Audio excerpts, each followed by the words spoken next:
Bilang pag-iingat sa mga bagyo, hindi muna bumiyahe ilang bus na mula sa Parañaque Integrated Terminal Exchange. At may unang balita live si Bam Alegre. Bam?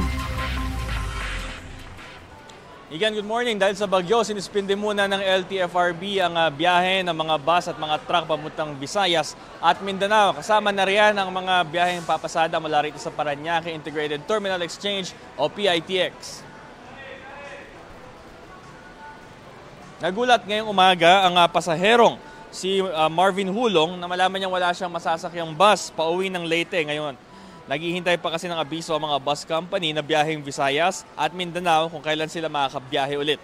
Ipinatigil kasi muna mga biyahe ng bus lalo at kakailanganing tumawid ng mga isla at dagat ang mga biyaheng ito sa Batangas Port at Matnog Port sa Sorsogon.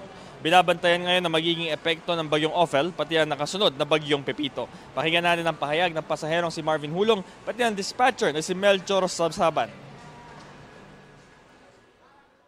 Mahirap, baka maubos na yung panggastos.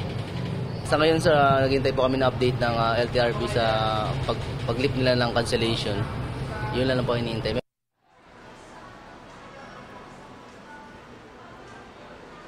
Para tiyak, maigi makipag-ugnayan sa mga bus company papunta sa inyong mga destinasyon bago pumunta rito sa PITX at tumutok din sa mga advisory ng Pag-asa. Ito ang unang balita mula rito sa PITX. Bam Alegre para sa GMA Integrated News.